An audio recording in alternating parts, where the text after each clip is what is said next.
Luke chapter 12. Meanwhile, when a crowd of many thousands had gathered, so that they were trampling on one another, Jesus began to speak first to his disciples, saying, Be on your guard against the yeast of the Pharisees, which is hypocrisy. There is nothing concealed that will not be disclosed, or hidden that will not be made known. What you have said in the dark will be heard in the daylight, and what you have whispered in the ear in the inner rooms will be proclaimed from the roofs. I tell you, my friends, do not be afraid of those who kill the body, and after that can do no more. But I will show you whom you should fear.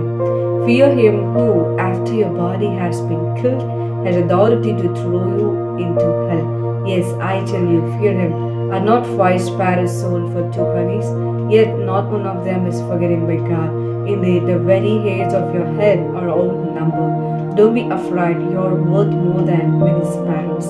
I tell you, whoever publicly acknowledges me before others, the Son of Man will also acknowledge before the angel of God. But whoever disowns me before others will be disowned before the angels of God. And everyone who speaks a word against the Son of Man will be forgiven, but anyone who blasphemes against the Holy Spirit will not be forgiven.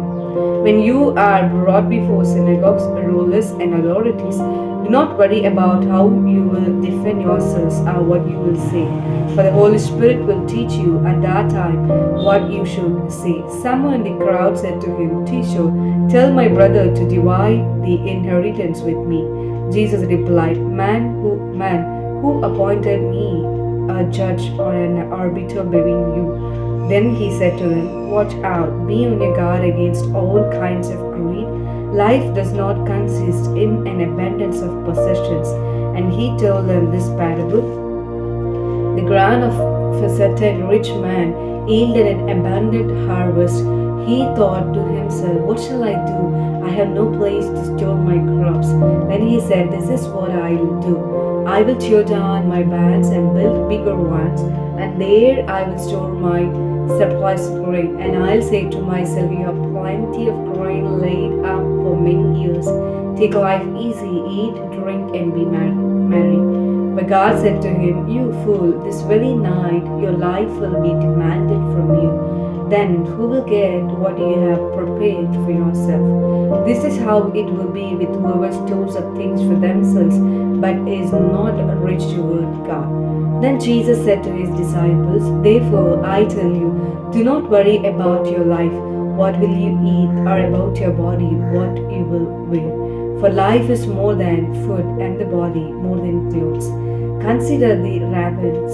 They do not sow or reap, they have no storeroom or barn, yet God feeds them. And how much more valuable you are than birds. Who of you by worrying can add a single hour to your life? Since you cannot do this very little thing, why do you worry about the rest?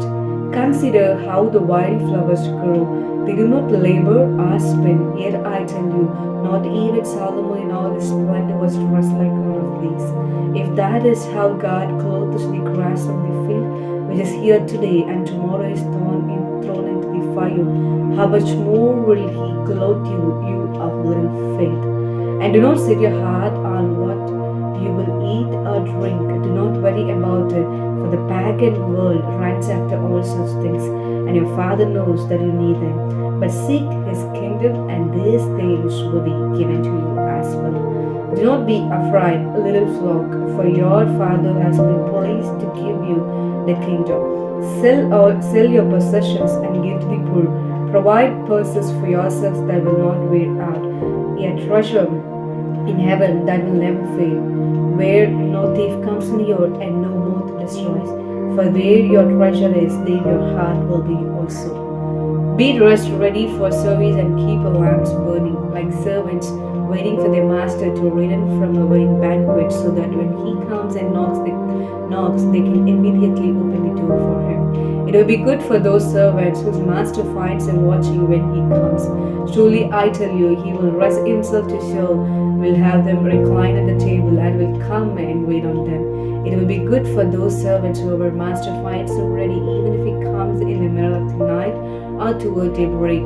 But understand this, if the owner of the house had known what hour not have let his house be broken into. You also must be ready, because the Son of Man will come at an hour when you do not expect him. Peter asked, Lord, are you telling this parable to us or to everyone? The Lord answered, who then is the faithful and wise manager, whom the master puts in charge of his servants to give them their food allowance in the proper time? It will be good for that servant whom the master finds doing so well. He reads, truly I tell you, he will put him in charge of all his possessions.